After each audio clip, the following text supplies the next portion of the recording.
Hello guys, Radhe Radhe, welcome to the channel.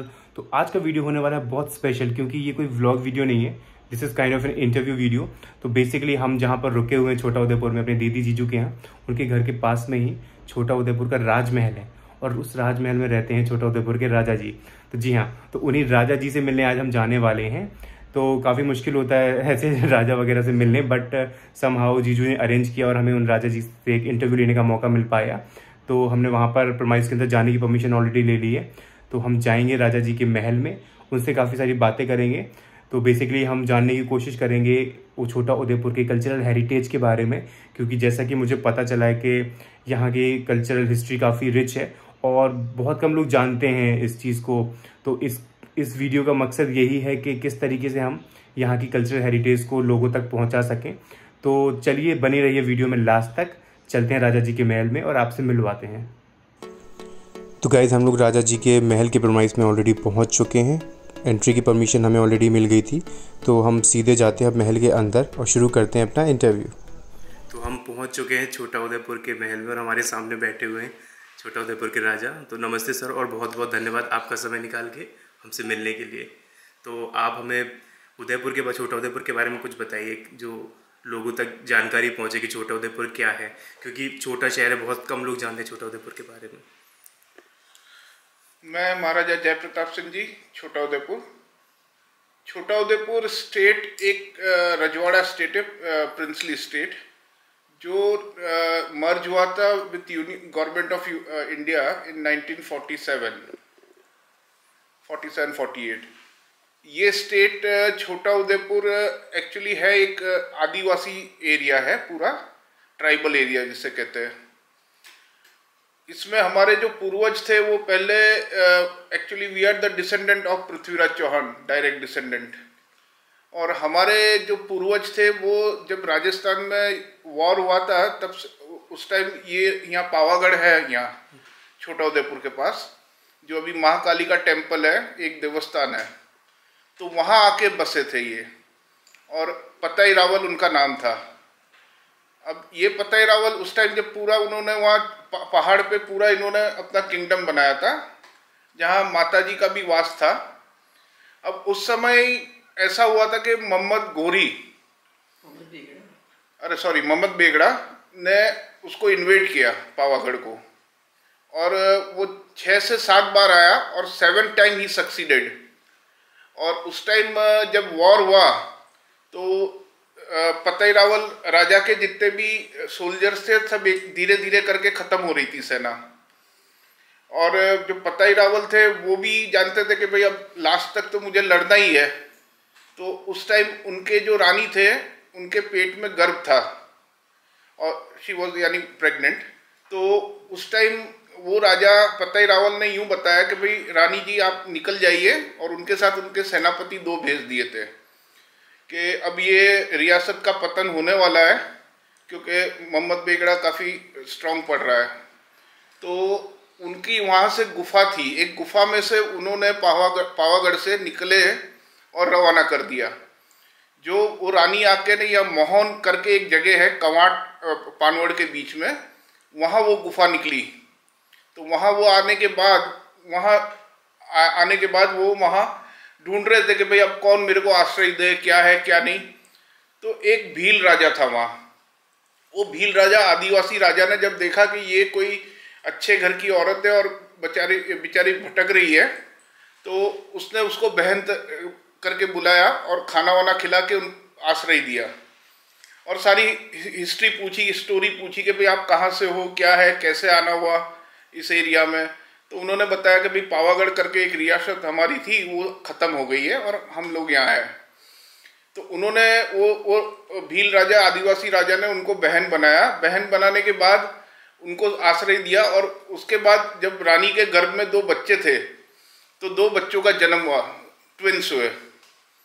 तो उसमें से एक जो बड़ा वाला था वो यहाँ छोटा उदयपुर की मेन राजगादी पे आया, और दूसरा नंबर था वो बारिया चला गया, जहाँ बारिया की राजधानी बनी, जो स्टेट है बारिया स्टेट हुआ। तो ये छोटा उदयपुर की ब्रीफ हिस्ट्री है, ऐसा है। एक राजा की 2 रियासत, किंगडम छोटा उदयपुर और बारिया है। Okay, thank you sir. ये तो सर हो गया छोटा उदयपुर के बारे उदयपुर में की हिस्ट्री। हाँ, अब थोड़ा कुछ अपने बारे में बताइए कि मतलब एज अ राजा आपकी क्या रिस्पॉन्सिबिलिटीज़ होती हैं अपने राज्य के लिए। उसके अलावा मतलब पहले का तो हमें पता था कि राजा वगैरह युद्ध करने जाते थे या बाकी चीज़ें जो भी हमने हिस्ट्री में पढ़ा या फिर इतिहास में पढ़ा। तो एज अ राजा इन 2023 आप कैसे रहते हैं और मतलब क्या लाइफस्टाइल होता है एक राजा का। अब हमारे जो पूर्वज थे उसके बाद तो 8-9 पीढ़ियाँ चली गई यहाँ छोटा उदयपुर में। काफ़ी कुछ यहाँ पैलेसेस भी बने जो राजाओं के टाइम, जैसे ओल्ड पैलेस एक है गांव में, दूसरा एक फतेह विलास पैलेस था, मोती विलास पैलेस, ये सब राजाओं के नाम पे बने थे जो हमारे फोरफादर है। और उसके बाद क्या हुआ, जैसे जैसे पीढ़ियाँ बढ़ती गई, मेरे फादर लास्ट जो रूलर थे महाराजा वीरेंद्र सिंह जी, वो when he got the throne, जब वो राजगद्दी पे आए तब 1936 में, that time he became the king. और वो राजा ऐसे थे कि 1936 में वो राजा बने थे। उससे पहले के राजा भी थे, लेकिन he had a little time till 48 to enjoy the king as a king. So वो राजा बने। उसके बाद 1948 में तो यूनियन गवर्नमेंट ऑफ यूनियन के इंडिया के साथ मर्ज हो गया स्टेट, तो रजवाड़े खत्म हो गए। फिर हमारे को सालियाना भी आता था उस टाइम, फिर ये पीवी पर्स आता था, ये सब मिलता था जो हमारे उसका ये मेंटेनेंस वगैरह सारा, वो कुछ साल चला। उसके बाद जब इंदिरा गांधी गवर्नमेंट के टाइम भी उसको बंद कर दिया गया, तो काफ़ी हालत ख़राब हो गई थी हर स्टेटों की। जितने रजवाड़े, उनकी हालत बहुत ख़राब हो गई, कितने रजवाड़े तो उसमें रुइन हो गए। फिर भी मेरे फादर क्या थे कि उन्होंने टाटाज में, he was a director in Tatas, और अच्छा उनका बिजनेस ग्रैबिंग अच्छा था और उन्होंने अच्छा बिजनेस करा, और उसकी वजह से आज ये पैलेस वगैरह सारा मेंटेन रहेगा। और दूसरी तो इनकम इतनी तो कोई खास नहीं थी, लेकिन फादर के टाइम उन्होंने अच्छा 2-3 यहाँ टाउन में भी उन्होंने एंटरटेनमेंट के लिए वो करा था, एक फिल्म थिएटर डाला था। और दूसरे उनके इंपोर्ट एक्सपोर्ट के बिजनेस थे, बेंगलोर में फैक्ट्री थी, and he was associated with Tatas also, and he was educated from Delhi college. तो अच्छा एजुकेशन भी उनका था, तो उसकी वजह से हम लोग सब संभल पाए। हमारा खुद का एजुकेशन हम लोगों को राजकुमार कॉलेज राजकोट में उन्होंने एजुकेट करवाया, अच्छा हमारा भी एजुकेशन हुआ। और मेरे फादर 2005 में ही एक्सपायर्ड। उसके बाद मैंने सारा संभाला, मैं खुद ही बड़ा हूँ और गद्दी का मालिक हूँ। उसके बाद मैंने पैलेस को भी डेवलप किया काफ़ी, जैसे टूरिज़्म के लिए मैंने एक, हमारा पोर्शन है प्रेम भवन पैलेस करके, उसको हमने टूरिज़्म के लिए डेवलपमेंट किया है, जिसमें रूम्स बनाए और टूरिज़्म अच्छा चल रहा है उसमें। दूसरा गार्डन्स है, गार्डन्स में हमारे मैरिज प्रोग्राम्स वगैरह भी होते रहते हैं, वो हिसाब से अभी मेंटेनेंस ऐसे हम निकालते रहते हैं और अभी चल रहा है हमारा। अभी जो अपना महल है इसके बारे में बताइए, क्या आप इसी महल में रहते हैं या फिर कहीं और रहते हैं, कैसे?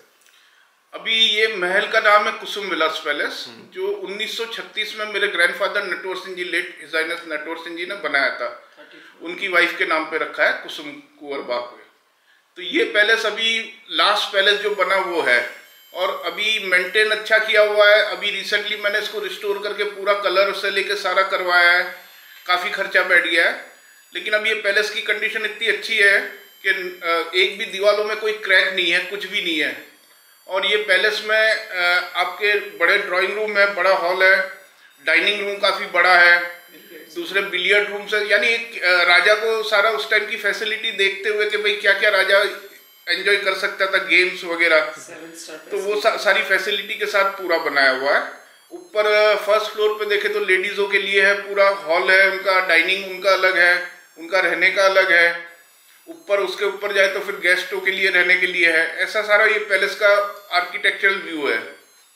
और अभी ये पैलेस में मैं खुद तो रह ही रहा हूँ और विद फैमिली रह रहा हूँ, और कोई टूरिस्ट वगैरह भी आता है तो पैलेस देखने की इच्छा रखता है, जिसमें हमने काफ़ी पुरानी चीज़ें जो उस टाइम की है वो डिस्प्ले की हुई है, तो वो देख के काफ़ी खुश होते हैं।